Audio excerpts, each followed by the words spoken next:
J'ai rendu la bague sans un mot et sa réaction inattendue a tout changé. Laissez-moi vous raconter une histoire qui a commencé en silence et s'est terminée par une porte claquée que personne n'avait vu venir. Le sac de plats à emporter était encore chaud quand je l'ai vu. Un de ces tickets de caisse imprimés avec juste assez de détails pour briser un homme. 2 plats, un dessert. Quoi? Pour 2 personnes. Elle m'avait dit qu'elle allait chez sa sœur. Mais à moins que sa sœur ne se soit soudainement transformée en un type nommé Lucas, qui avait laissé un message aguicheur au dos, la prochaine fois, juste toi et moi, pas de couvre-feu, avec un emoji envoyant un baiser alors quelque chose n'allait pas. Je n'avais pas prévu de rentrer à la maison ce soir-là. J'étais censé être en déplacement pour le travail, mais la réunion a été annulée. Je ne lui ai pas envoyé de message pour lui dire que je revenais.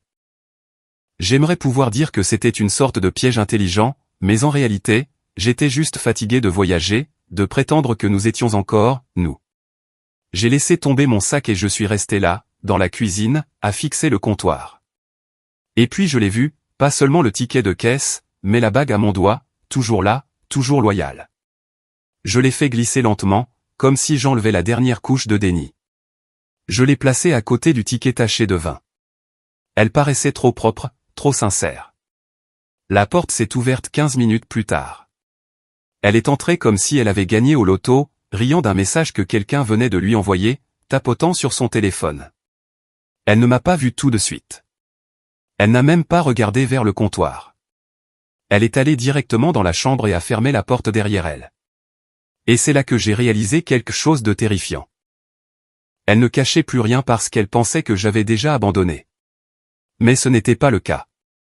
Pas encore. Et ce que j'ai fait ensuite, ça a tout bouleversé. Et ça ne faisait partie du plan de personne. Elle est restée dans cette chambre un moment. J'ai entendu le bruit sourd de ses talons qu'elle enlevait. Le léger tintement de ses boucles d'oreilles tombant dans le bol à babioles que je lui avais acheté à Noël dernier. Ce bol signifiait quelque chose pour moi. Pain à la main. Il avait mis 2 semaines à arriver. Je doute qu'elle s'en souvienne. Je suis resté près de la porte d'entrée, à écouter, ne sachant pas si je devais dire quelque chose. Mais c'est ça le problème. Comment commencer une conversation qui met fin à tout? Je ne voulais pas crier. Je ne voulais pas d'une scène dramatique avec des hurlements. Je voulais juste qu'elle me voie vraiment.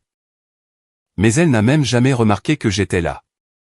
Pas avant qu'elle n'entre dans la cuisine pour prendre une bouteille d'eau, fredonnant une chanson qui n'était pas la nôtre. Sa main s'est tendue vers le frigo mais s'est figée en l'air quand ses yeux ont aperçu la bague.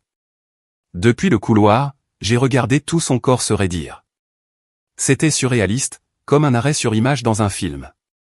Elle l'a prise, l'a regardée, l'a fait tourner entre ses doigts comme si c'était un objet mystérieux qu'elle ne pouvait identifier. Puis elle a regardé autour d'elle, non pas avec culpabilité, non pas avec tristesse, mais avec confusion, comme si elle avait oublié que j'étais encore capable de partir. Dariel, a-t-elle appelé, hésitante.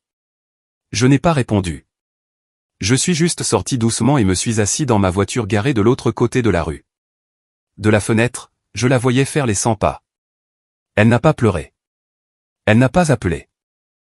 Elle est juste restée là, à fixer le comptoir comme si le granit pouvait tout expliquer. Et puis son téléphone a sonné. Elle a décroché rapidement. Je n'entendais pas les mots, mais j'ai vu le sourire revenir. Et d'un coup, j'avais de nouveau disparu de son esprit. C'est à ce moment-là que j'ai su que je ne faisais plus partie de sa vie. J'étais un figurant qui était resté sur scène trop longtemps. Mais elle n'avait aucune idée de ce que j'avais fait plus tôt ce jour-là.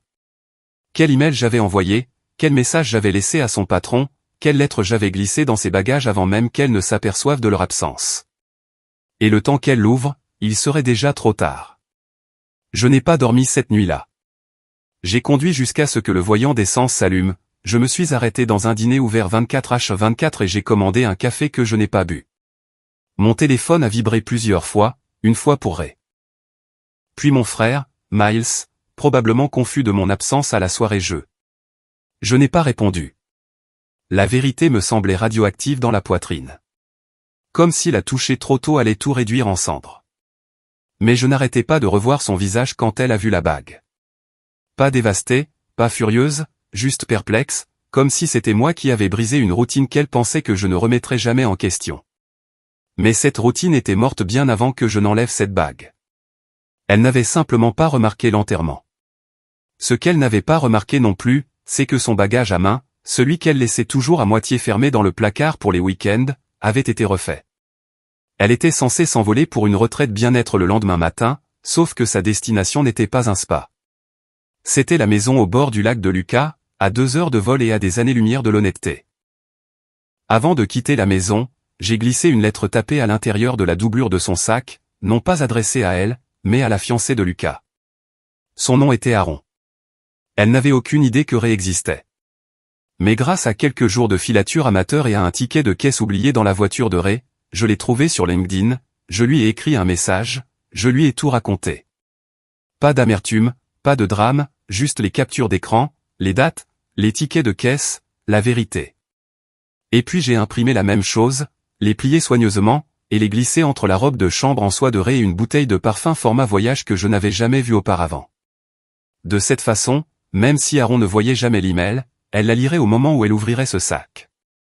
Je ne voulais pas de vengeance. Je voulais que les mensonges cessent. Et peut-être que je voulais que quelqu'un d'autre ressente ce que j'avais ressenti pendant des mois, l'implosion silencieuse de la confiance. Je suis retourné en ville au lever du soleil. Elle était toujours à la maison, la douche coulait, la valise près de la porte. Mais quelque chose en moi a changé quand je l'ai vue émerger dans une robe blanche, tournoyant une fois devant le miroir comme si elle passait une audition pour une nouvelle vie. J'ai réalisé quelque chose à ce moment-là. Elle pensait que ce serait une sortie propre, une transition gracieuse. Mais ce qu'elle ne savait pas, c'est que l'honnêteté avait déjà embarqué sur son vol et qu'elle était assise en première classe. Au moment où son chauffeur est arrivé, j'étais garé à un demi-pâté de maison, caché derrière une rangée de camions de livraison. Je ne sais pas pourquoi je suis resté pour la voir partir. Peut-être qu'une partie brisée de moi espérait qu'elle se retournerait. Peut-être que je voulais qu'elle s'arrête, qu'elle hésite, qu'elle réalise qu'elle abandonnait plus que notre mariage. Mais elle ne l'a pas fait. Ray a jeté son sac sur la banquette arrière, est montée comme si elle l'avait fait 100 fois auparavant, et a disparu dans le trafic matinal comme quelqu'un fuyant une scène qu'elle n'avait jamais eu l'intention de revoir. Je n'ai pas pleuré. Je me sentais étrangement vide, comme si la douleur avait débordé pour ne laisser que de la vapeur. Les heures ont passé. Je vérifiais mon téléphone de manière obsessionnelle, attendant de voir si Aaron répondrait à l'email. Rien, juste le silence. Je me demandais si elle avait déjà trouvé la lettre dans le sac, si ses mains avaient tremblé en la lisant comme les miennes en l'écrivant.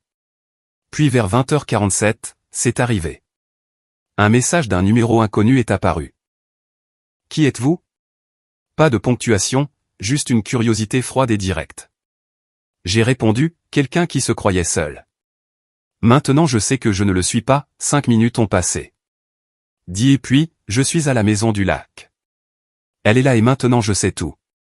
Mes mains sont devenues glacées. Je ne savais pas ce que ça signifiait. Est-ce que Ray faisait encore l'innocente? Est-ce qu'Aaron confrontait Lucas? Faisais-je partie d'une scène que je ne verrai jamais mais sur laquelle je m'interrogerai toujours? J'ai demandé si elle allait bien. Pas de réponse. La nouvelle suivante n'est pas venue par texto. Elle est venue de Ray. Elle m'a appelé à 23h02. J'ai fixé l'écran un moment avant de répondre.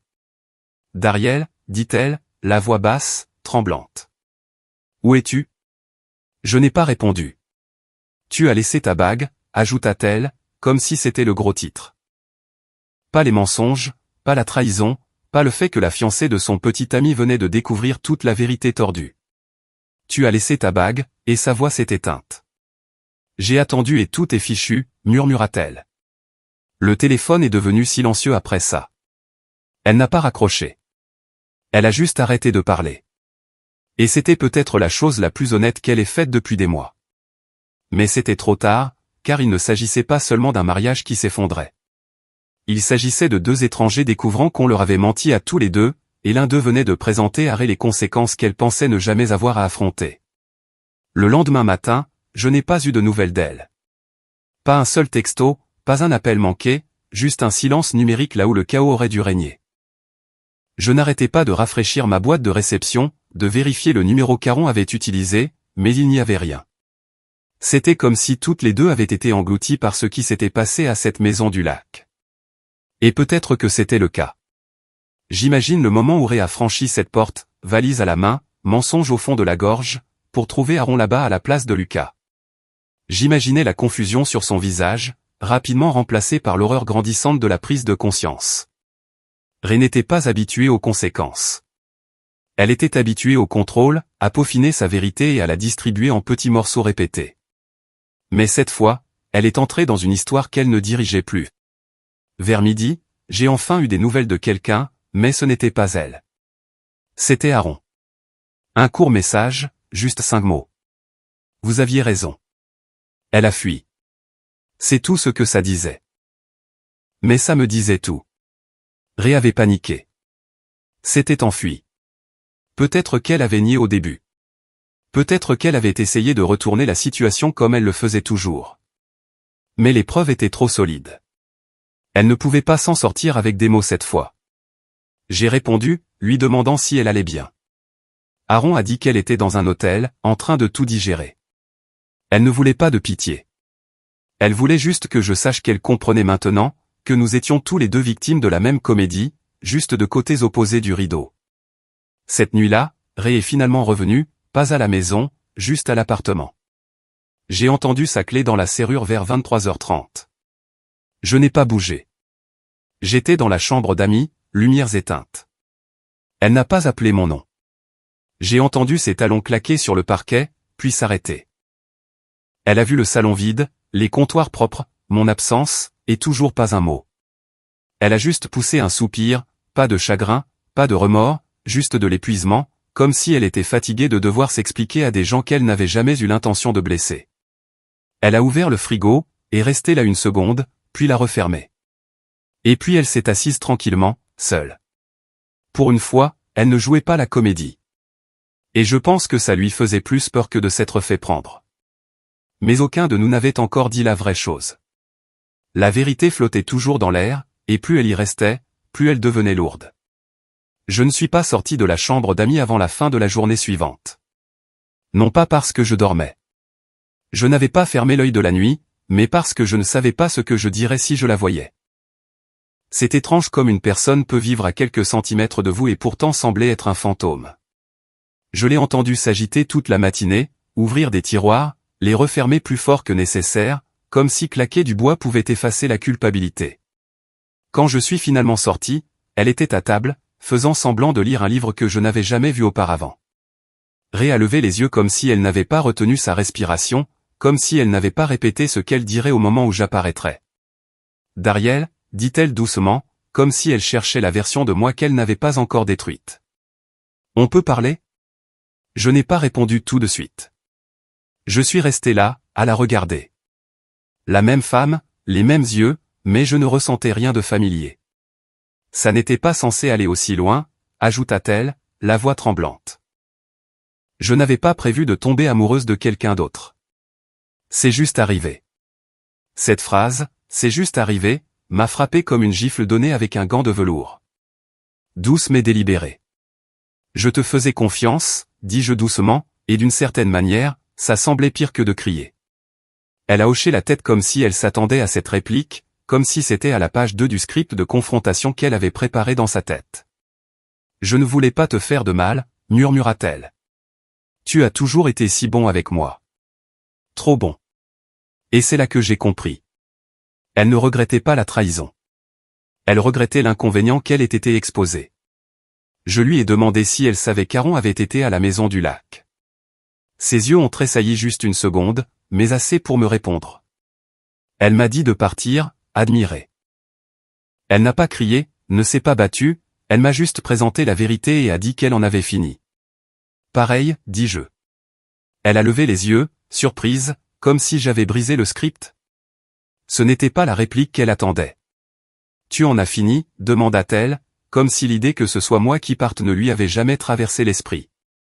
Et la thérapie de couple ? Ça fait longtemps que tu es parti, dis-je. Je ne fais que rattraper mon retard. Elle a ouvert la bouche, puis l'a refermée. J'ai attrapé mon sac, déjà fait, qui attendait déjà. Alors que j'atteignais la porte, elle a crié derrière moi, où iras-tu ? J'ai marqué une pause. Quelque part de calme, quelque part d'honnête. Je l'ai laissé là, au milieu des décombres qu'elle pensait pouvoir gérer. Mais on ne peut pas gérer la vérité. On ne peut que l'affronter ou la laisser nous enterrer. Je suis resté dans un motel bon marché juste à l'extérieur de la ville. Le genre d'endroit où la machine à glace est toujours en panne et où le couloir sent les plats cuisinés au micro-ondes et l'eau de Javel. Mais c'était calme, et pour la première fois depuis des mois, personne ne me mentait là-bas. J'ai passé le premier jour à fixer le plafond, essayant de comprendre quand exactement elle avait cessé d'être ma partenaire pour devenir une étrangère. Peut-être que ce n'était pas un moment précis. Peut-être que c'était une érosion. Une usure lente et silencieuse de l'amour jusqu'à ce qu'il ne reste que la forme de quelque chose qui existait autrefois. La deuxième nuit, elle a envoyé un seul mot par texto. S'il te plaît. Je n'ai pas répondu. Non pas parce que je voulais la punir, mais parce que je ne savais pas quoi dire. Désolé, n'allez pas recoller les morceaux. Vers 2 heures du matin, j'ai reçu un deuxième message, plus long. J'ai lu la lettre. Je sais ce que tu as fait. Je le méritais. Je voulais juste que tu saches que je ne suis pas en colère. J'ai honte. Si jamais tu veux parler. Je suis là. J'ai fixé ce texto jusqu'à ce que l'écran s'éteigne. C'était la première fois qu'elle admettait sa faute sans la transformer en un échec partagé. Mais je savais aussi que c'était sa méthode, offrir de la vulnérabilité juste assez longtemps pour garder le contrôle. Le lendemain, je suis descendu au lac près du motel. Il y avait un banc, fissuré et usé par le temps, avec des initiales gravées dessus. Je suis resté assis là pendant 1 heure avant de composer un numéro que je n'aurais jamais pensé appeler.